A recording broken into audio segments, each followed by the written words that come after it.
ঘূর্ণিঝড় বা ঘূর্ণিবার্তা হল ক্রান্তীয় অঞ্চলের সমুদ্রের সৃষ্ট বৃষ্টি, বজ্র ও প্রচণ্ড ঘূর্ণি বাতাস সংবলিত আবহাওয়ার একটি নিম্নচাপ প্রক্রিয়া যা নিরক্ষীয় অঞ্চলে উৎপন্ন তাপকে মেরু অঞ্চলের দিকে প্রবাহিত করে। এই ধরনের ঝড়ে বাতাস প্রবল বেগে ঘুরতে ঘুরতে ছুটে চলে বলে এর নামকরণ হয়েছে ঘূর্ণিঝড়। ঘূর্ণিঝড়ের ঘূর্ণন উত্তর গোলার্ধে ঘড়ির কাঁটার বিপরীত দিকে এবং দক্ষিণ গোলার্ধে ঘড়ির কাঁটার দিকে। ঘূর্ণিঝড় উপকূলে আঘাত হানলে যদিও দুর্যোগের সৃষ্টি হয়, কিন্তু এটি আবহাওয়ার একটি স্বাভাবিক প্রক্রিয়া যা পৃথিবীতে তাপের ভারসাম্য রক্ষা করে। গড়ে পৃথিবীতে প্রতি বছর প্রায় ৮০টি ঘূর্ণিঝড় সৃষ্টি হয়। এর অধিকাংশই সমুদ্রে মিলিয়ে যায়, কিন্তু যে অল্প সংখ্যক উপকূলে আঘাত হানে তা অনেক সময় ভয়াবহ ক্ষতি সাধন করে। এটি সৃষ্টির জন্য আনুষঙ্গিক কিছু প্রভাবক কাজ করে। সমুদ্রের তাপমাত্রা। ঘূর্ণিঝড় সৃষ্টির জন্য সমুদ্রের জলের তাপমাত্রা কমপক্ষে ২৬ থেকে ২৭ ডিগ্রি সেলসিয়াস থাকা আবশ্যক এবং একটি নির্দিষ্ট গভীরতা কমপক্ষে ৫০ মিটার পর্যন্ত এ তাপমাত্রা থাকতে হয়। এজন্য আমরা দেখি সাধারণত কর্কট ও মকর ক্রান্তিরেখার কাছাকাছি সমুদ্রগুলিতে গ্রীষ্মকালে বা গ্রীষ্মের শেষে ঘূর্ণিঝড় সৃষ্টি হয়। অন্য কোথাও হয় না। নিরক্ষরেখা থেকে দূরত্ব। নিরক্ষীয় অঞ্চলে গ্রীষ্মকালে পৃথিবীপৃষ্ঠ উত্তপ্ত হয়ে গেলে উষ্ণ ও আর্দ্র বায়ু হালকা হয়ে উপরে উঠে যায়। এই শূন্যস্থান পূরণের জন্য মেরু অঞ্চল থেকে শীতল বায়ু উত্তর গোলার্ধে দক্ষিণে নিরক্ষরেখার দিকে এবং দক্ষিণ গোলার্ধে উত্তর দিকে প্রবাহিত হয়। কিন্তু পৃথিবীর ঘূর্ণনের প্রভাবে সৃষ্ট কোরিওলিস শক্তির কারণে এ বায়ু সোজাসুজি প্রবাহিত না হয়ে উত্তর গোলার্ধে ডান দিকে এবং দক্ষিণ গোলার্ধে বাম দিকে বেঁকে যায়।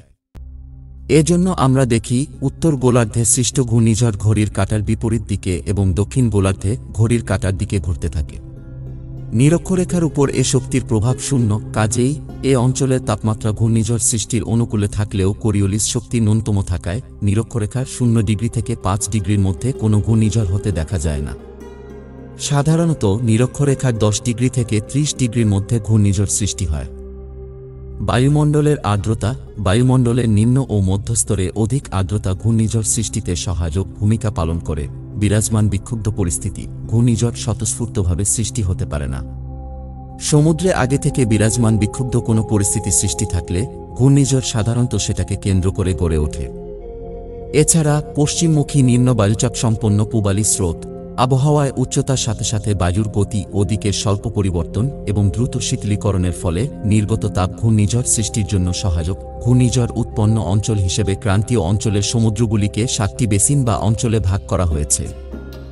প্রতিটি অঞ্চলে ঘূর্ণিঝড়ের গতিবিধি পর্যবেক্ষণ ও হুঁশিয়ারি প্রদানের জন্য বিশ্ব আবহাওয়া সংস্থার অধীনে বিভিন্ন দেশের আবহাওয়া বিভাগ কাজ করছে। প্রতিটি বেসিনে ঘূর্ণিঝড় সৃষ্টির মৌসুম ভিন্ন ভিন্ন। উত্তর আটলান্টিকে ঘূর্ণিঝড় মৌসুম শুরু হয় জুনের ১ তারিখ এবং শেষ হয় নভেম্বর ৩০ তারিখে। বাংলাদেশ উপকূলে মূলত বর্ষাকালের শুরুতে এপ্রিল-মে মাসে এবং বর্ষার শেষে অক্টোবর-নভেম্বর মাসে ঘূর্ণিঝড়ের প্রকোপ দেখা দেয়।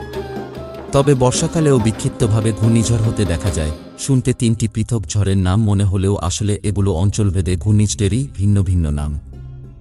সাধারণভাবে ঘূর্ণিঝড়কে সাইক্লোন বা ট্রপিক্যাল সাইক্লোন বলা হয়। সাইক্লোন শব্দটি এসেছে গ্রিক শব্দ কাইক্লোস থেকে, যার অর্থ বৃত্ত বা চাকা। এটা অনেক সময় সাপের বৃত্তাকার কুণ্ডলী বুঝাতেও ব্যবহৃত হয়।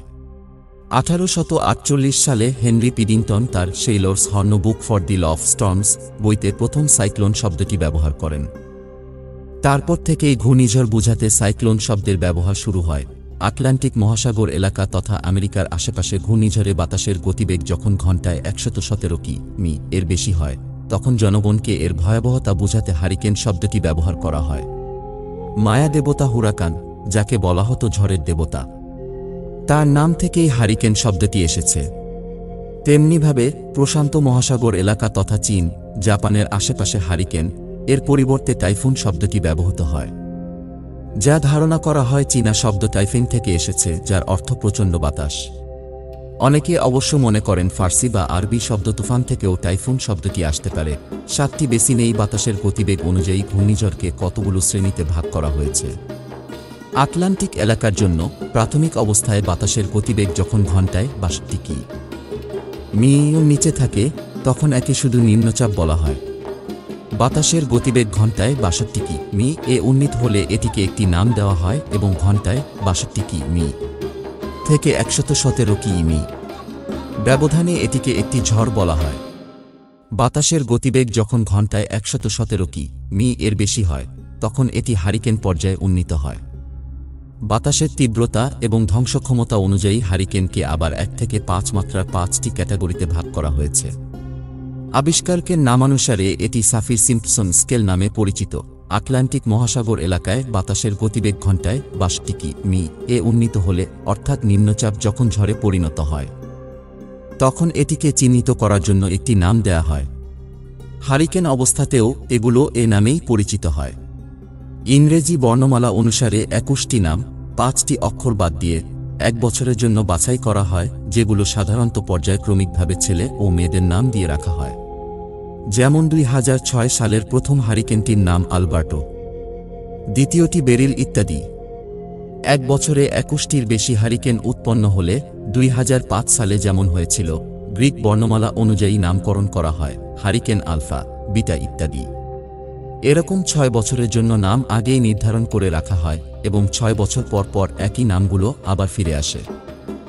যেমন 2006 সালের নামগুলো আবার 2011 সালে ফিরে আসবে।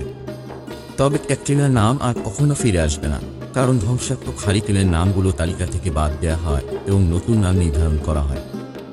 2011 সালে ক্যাটরিনার জায়গায় তাই নতুন হারিকেনের নাম হবে ক্যাটিয়া। বিশ্ব আবহাওয়া সংস্থা আঞ্চলিক কমিটি এক একটি ঝড়ের নামকরণ করে।